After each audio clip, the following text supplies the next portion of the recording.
Brève de livres, 3 petits tours et puis lisons, une émission animée chaque semaine par Charlotte Cabot.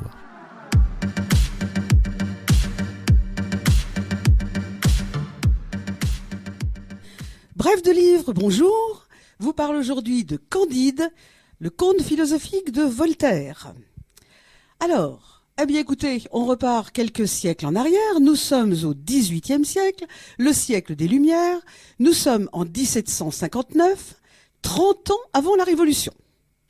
Et c'est intéressant cette appellation siècle des Lumières, parce que voyez-vous, le XVIIe siècle, au contraire, il est connu sous le nom de siècle de roi Soleil, ce qui donne un éclairage tout à fait différent.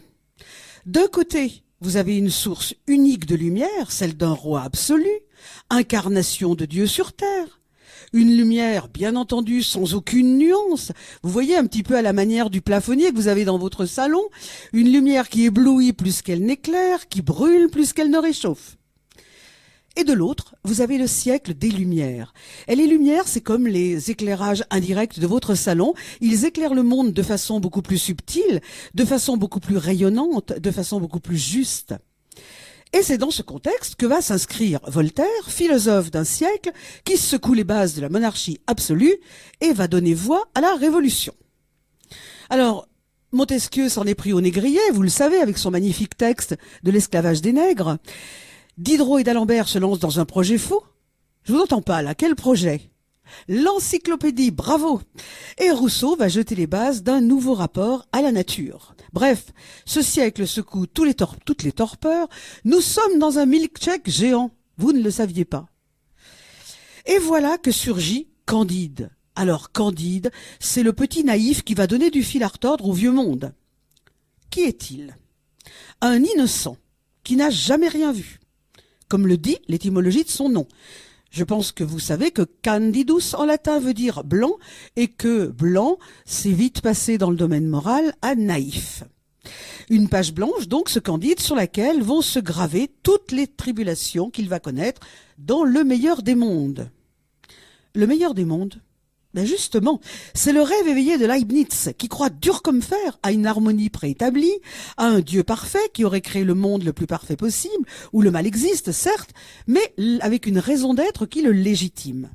C'est ce qu'on appelle, bravo, l'optimisme.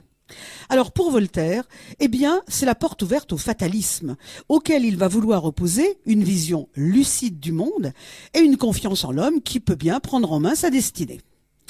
Et c'est ainsi que va naître quelle idée? Remonter le mécanisme d'une petite marionnette, on va l'appeler Candide, qui va se lancer dans une sorte de tour du monde pour éprouver le mal sous toutes ses formes. S'humaniser peu à peu, grandir dans sa tête, et revenir enfin au bercail, les yeux grands ouverts sur la réalité du monde, prêt désormais à y vivre en toute lucidité. Vous connaissez le bienfait des voyages. Le voyage ici, il est double, il est géographique d'abord. Il va chercher sa dulcinée par-delà les montagnes et les mers. Mais il est initiatique aussi. Il va se chercher lui-même et se trouver au terme de ce genre de roman d'apprentissage. Alors revenons à l'histoire. Candide, il est chassé du château de Thundertentronckh. Voilà, ce nom il vous fait peur. C'est un château en Westphalie. Vous êtes très inquiet. Voyez-vous, ce château, il est un peu spécial. Et c'est un curieux jardin d'Éden qui est refermé sur lui-même. Il est obscurantiste à souhait. On dit qu'il n'y a qu'une fenêtre dans ce château, vous voyez, par exemple, et que la baronne pèse 350 livres. Alors, pourquoi il est chassé? Parce qu'il a conté Fleurette à Cunégonde, sa cousine en secret. Vous savez que c'était peut-être bien la nièce du baron. Enfin, il y avait des tas d'histoires de famille là-dessous. Et il devra donc payer Candide son impudence au prix de l'exil, qui va le jeter sur les routes du monde. Et désormais, eh bien, il ne bénéficiera plus de l'enseignement de son maître Pangloss. Pangloss, vous comprenez le sens du mot grec, celui qui glose sur tout. Et ce Pangloss, il professait, tout le monde s'accroche là, parce que c'est compliqué, il professait la métaphysico-théologo-cosmologo-nigologie. Vous retenez le mot nigo. Alors, vous ne comprenez pas, moi non plus. Mais sachez simplement qu'il apprenait à l'enfant que tout allait pour le mieux dans le meilleur des mondes possibles. Donc, Candide va découvrir le monde. Il va découvrir la guerre, quand il est enrôlé bien malgré lui dans les troupes bulgares. Il va découvrir la tempête. Il va découvrir un tremblement de terre, vous savez, celui de Lisbonne en 1755. Il va être le héros d'un autodafé. Entre-temps, figurez-vous qu'il a retrouvé Pangloss, qui lui a appris la mort de Cunégonde. Mon Dieu, mon Dieu, mon Dieu. Fausse nouvelle, il va la retrouver, sa bien-aimée. Elle est devenue la maîtresse d'un grand inquisiteur et du riche juif Don Issachar. Voyez. Eh bien, Candide va tuer les deux. Et il va s'enfuir avec elle, mais malheureusement, un peu plus tard, vous comprenez, il faut que l'histoire continue, un peu plus tard, il va être contraint de l'abandonner. Alors, pour un peu, ils auraient été dévorés par une tribu sauvage qui s'appelle les Oreillons. Mais au miracle, ils parviennent au royaume de l'Eldorado, où le bonheur est à portée de main. Cependant, vous savez, il n'existe pas de conte de fées sans princesse. Il va donc repartir courageusement aux trousses de Cunégonde. Il la retrouve, oh joie, mais elle est devenue acariâtre, elle est également devenue bien laide. Et il va retrouver aussi son maître Pangloss. Je vous rappelle que Pangloss, il avait été pendu au chapitre 6, au miracle. Le frère de Cunégonde a survécu au coup d'épée de Candide. Quel étonnement! Et même Paquette, l'ex-servante du château, et son amant, le moine Giroflée. Eh oui, Paquette, Giroflée, entre fleurs, on se comprend. Et voilà, le tour est joué, le tour du monde est achevé, et tous les amis se retrouvent à la métairie finale, qui est une métaphore du jardin des délices où s'est installé le patriarche de Ferney, comprenez Voltaire, à la fin de sa vie. Bien sûr, ce jardin des délices est beaucoup plus beau que cette métairie. La métairie est beaucoup plus basique. Alors Candide fait quoi? Il épouse Cunégonde, et cette dernière, eh ben oui, vous voyez, elle fait des gâteaux. Paquette tient la maison, Giroflée fait le jardin, Pangloss se tait. Je vous avais dit, c'est le meilleur des mondes.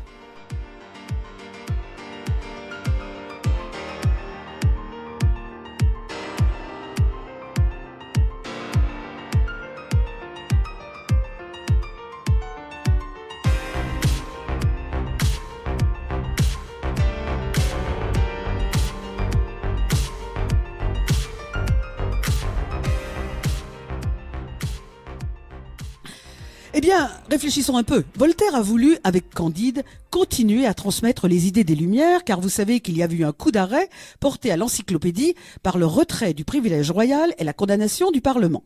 C'est un très grand succès littéraire, réédité 20 fois du vivant de l'auteur. Candide est un fleuron de la littérature française, et il est vrai que la lecture de ce conte est accessible à tout public. Elle déploie une panoplie de bons sentiments, de bonnes intentions. Ce conte développe des idées intéressantes, celles notamment de l'apprentissage du héros, confronté au cours de ses voyages à la réalité du monde. Il dénonce des choses abominables, la guerre, l'esclavage, la prostitution. Il défend de nouvelles valeurs, fondées sur le mérite, le travail, l'esprit critique. Il y a même une thématique dont je voudrais vous parler, c'est celle du jardin. La thématique du jardin, elle est très intéressante. Il y a 3 jardins dans Candide. Le premier, c'est cet Éden de Westphalie, vous savez, Sandertentronk, ce paradis terrestre, mais quand même bien clos de murs, où règnent de pseudo-souverains et une belle princesse, mais le prince en est chassé, comme dans la Bible, parce qu'il a commis le péché de chair, un baiser volé à la princesse des lieux.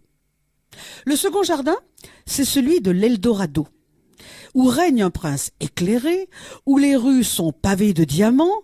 Non, non, cherchez pas à y aller, il n'existe pas, hein. Où les sujets mangent à la table du roi, où la vie est idéale, quoi. Mais ce jardin est hérissé de hauts murs. On y accède et on s'en échappe difficilement parce qu'il est à l'écart du monde et n'offre qu'un illusoire bonheur. Quand on est tout seul, on peut pas être vraiment heureux, hein. Le troisième, c'est le jardin de la métairie. Alors, contrairement au premier, où la vie semble figée, comme au palais de la Belle au Bois dormant, contrairement au second, où la vie n'est qu'un songe, ça vous rappelle Calderon tout ça, à l'écart de l'espace et du temps, le troisième jardin, la métairie, n'est pas un espace clos et ce n'est pas un lieu de délices. Son ancrage dans la société est bien réel, la petite communauté construit une harmonie fondée sur le travail et le respect mutuel, il n'y a plus de princes, il n'y a plus de princesses, il n'y a plus de vains discours. Le pragmatisme et la lucidité ont remplacé l'optimisme béat devant la harmonie des sphères et chacun, les pieds sur terre, cultive le jardin de tous. Cela est bien dit, comme l'affirme Candide, mais l'œuvre mérite-t-elle pour autant un prix d'excellence? Le problème avec ce texte, c'est que nul ne peut s'identifier au héros, tant il reste un personnage de carton-pâte qui ne s'humanise pas vraiment. On trouve dans l'œuvre toutes les invraisemblances du conte, toutes les libertés prises avec le réel. C'est bien. Oui, c'est bien, mais on n'y croit pas. Et Candide demeure jusqu'à la fin une marionnette entre les mains de Voltaire. À aucun moment il ne nous touche comme d'autres héros de contes, dont nous éprouvons les émotions et les joies. Parce qu'elles sont, parce qu'elles furent, parce qu'elles seront les nôtres.